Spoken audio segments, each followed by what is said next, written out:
এক মায়ের পাগল ছেলে বন্ধু, মায়ের পাগল ছেলে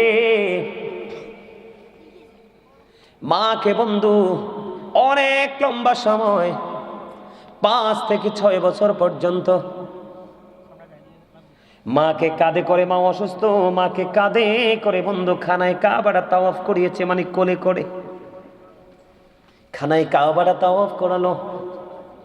খানায় কাবা তাওয়াফ করানোর পরে এবার সাদিকুত তাইয়ার নামে এক আবেদ ওনাকে প্রশ্ন করলেন, আমি আমার মাকে বছরের পর বছর, আমার মায়ের খুবই শখ খানায় কাবা তাওয়াফ করবে, আমি বছরের পর বছর আমি আমার মাকে কাঁধে করে করে খানায় কাবা তাওয়াফ করিয়েছি।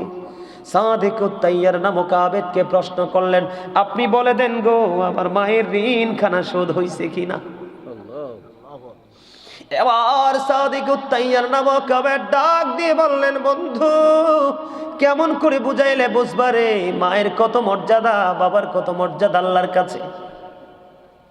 সাদিকুত তাইয়ার নামক আবেদ একটা ডাক দিয়ে বলল, তুমি যদি 50,000 বছর যদি তোমার মাকে কাঁধে করে করে যদি খানায় কাবা তাওয়াফ করাও, যদি ঘোরাও, একটা রাত্রিতে, নিজম রাত্রিতে মা ঘুমিয়েছিল, তুমি প্রস্রাব করেছিলে, প্রস্রাবের মধ্যে পড়েছিল মা দুঃখিনী, মায়ের স্তন চেপে ধরে তুমি দুধ পান করেছিল, এমনি করে করে 50,000 বছর যদি মাকে কাঁধে করে ঘোরাও রে, কাঁধে করে চড়াও রে, তাহলে একটা রাত্রের দুধ পানের ঋণ শোধ হবে না।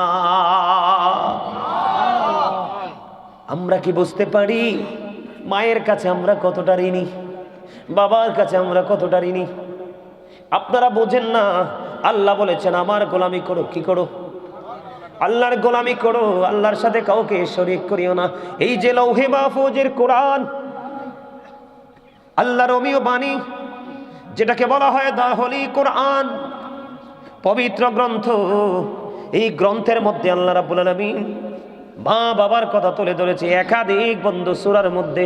সূরা আনকাবুতের মধ্যে আল্লাহ রাব্বুল আলামিন বলেছেন যে আমি আমার বান্দাদেরকে অর্ডার করেছি মা বাবার সাথে সৎ ব্যবহার করার জন্য। জোরে জোরে বলেন না সুবহানাল্লাহ, আরো জোরে বলেন না সুবহানাল্লাহ। আপনারা কি দুর্বল হয়ে পড়েছেন? আরো জোরে বলেন, প্রমাণ দিই আমি আপনাদেরকে বন্ধু। আল্লাহ রাব্বুল আলামিন কি বলেছে দেখেন, ছোট্ট করে বলছি, ওয়া ওয়াসাইনাল ইনসানা বিওয়ালিদাইহি হুসনা।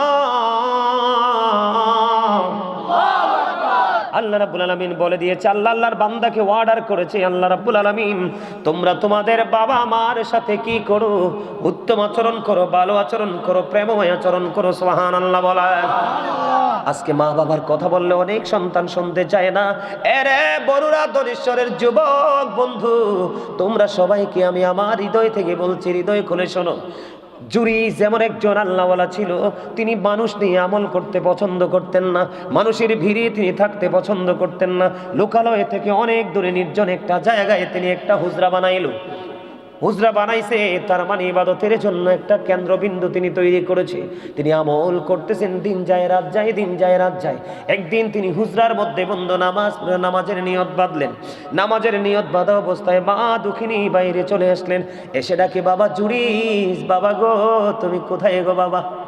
আমি মা এসেছি তোমার সাথে দেখা করার জন্য। এখন খেয়াল করবেন, গভীর খেয়াল, জুরিস কিন্তু নামাজ পড়তেছে। কি করতেছে? সেজদার চাইতে, ইমানের পরে সেজদার চাইতে দামি আমল আর কিছু আসেনি। কপালে আল্লাহ, কপালটা আল্লাহর কুদরতি কদমে ঠেকানো, এটার চেয়ে দামি আমল আসেনি। খেয়াল করবেন বন্ধু, বুখারী শরীফের হাদিস। ছেলেটা নিয়ত নামাজ পড়তেছে, এদিক দিয়ে হুজরার বাহিরে থেকে এসে বন্ধু, ধরেন একটা এক্সাম্পল, হুজরা বললে অনেকে বোঝে না, সাধারণ মানুষ, ধরেন ঘরের ভিতরে ছেলে নামাজ পড়ে, বাহির থেকে মা ডাকতেছে, বাবা জুড়িস, আমি মা এসেছি তোমার সাথে দেখা করব। এবার জুড়িস ডেকে ডেকে বলে, আল্লাহ আল্লাহ গো, আমি তো নামাজের নিয়ত বেঁধে ফেলেছি, এখন আমি কি আমার মায়ের ডাকে সাড়া দিব নাকি আমি নামাজখানা চালিয়ে যাব? ওই সন্তান হযরত জুড়িস আল্লাহর বুজুর্গ বান্দা, সে কি করলেন? মায়ের ডাকে সাড়া দিলেন না, সাড়া না দিয়ে তিনি নামাজটাই চালিয়ে গেলেন। নামাজ শেষ হলো, নামাজ শেষ করার পরে এবার বাইরে এসে চাইয়ে দেখে মা দুঃখিনী, বন্ধু বাইরে নাই, চলে গেছে। একদিন চলে গেল, জোরে কন্না আল্লাহু আকবার। আজকের একদিন চলে গেল বন্ধু, আবার দ্বিতীয় দিন দেখেন ভাগ্যের কি নির্মম পরিহাস এবং আমাদের জন্য কত বড় শিক্ষা। আল্লাহর হাবিব এই হাদিসের অংশ বিশেষ একটা মুমিনের জন্যই যথেষ্ট, আর বেশি ওয়াজের দরকার নাই বন্ধু। এবার কি করলেন হযরতে জুরিজ? আবার দ্বিতীয় দিন তিনি আবারও নামাজরত অবস্থায়, নামাজ চলাকালীন মা দুঃখিনী আসলো। মা দুঃখিনী এসে ডেকে ডেকে বললেন, বাবা বাবা গো, আমি আজকে এসেছি তোমার সাথে একটু দেখা করবো গো বাবা, তুমি আমাকে একটু দেখা দাও। এবার আজকেও জুরিজ মনে মনে ভাবে আগের মতো, বলিব ও আমার মাওলা, আমি আজকেও তো নামাজরত অবস্থায়, আমি কি নামাজ চালিয়ে যাব নাকি আমার মায়ের ডাকে আমি সাড়া দিব? আজকেও ছেলেটা মায়ের ডাকে সাড়া দিলেন না, চিন্তা করতেছেন আমি আগে নামাজটা শেষ করে ফেলি। নামাজ যখন শেষ হয়ে গেল বন্ধু, দ্বিতীয় দিন বাইরে এসে চাইয়া দেখে আজকে তো মা নাই। মা আজকেও চলে গেছে। 2 দিন পার হয়ে গেল বন্ধু, তৃতীয় দিন আবার আসলো। তৃতীয় দিন আবার আসার পরে চাইয়া দেখে হযরত জুরিজ আজকেও বন্ধু নামাজরত অবস্থায়। মা বারবার ডাকে, বাবা বাবা গো, এক এক করে 2 দিন তোমার কাছে আসলাম গো বাবা, দেখা হলো না, আজকে এসেছি বাবা, আমি তোমার সাথে দেখা করব। আজকে হযরত জুরিজ তিনি বলতেছে, আমি আজকেও তো নামাজরত অবস্থায়, আমি কি নামাজ চালিয়ে যাব গো নাকি আমি আমার মায়ের ডাকে সাড়া দিব? ওই 2 দিনের মতো আজকেও তিনি চিন্তা করলেন, আমি আজকেও সাড়া দিব না, নামাজটা শেষ করে মায়ের ডাকে সাড়া দিব বন্ধু। হাদিস শরীফ প্রমাণ করেছে, এক এক করে 3 দিন পার হয়ে গেল, ছেলেটা নামাজরত অবস্থায় মায়ের ডাকে সাড়া দিল না, মায়ের সাথে দেখা করলো না। তৃতীয় দিন নামাজ শেষ করার পরে বাইরে এসে চাইয়ে দেখে আজকেও মা নাই। মা এক এক করে 3 দিন আসলো, ছেলেটা দেখা দিল না।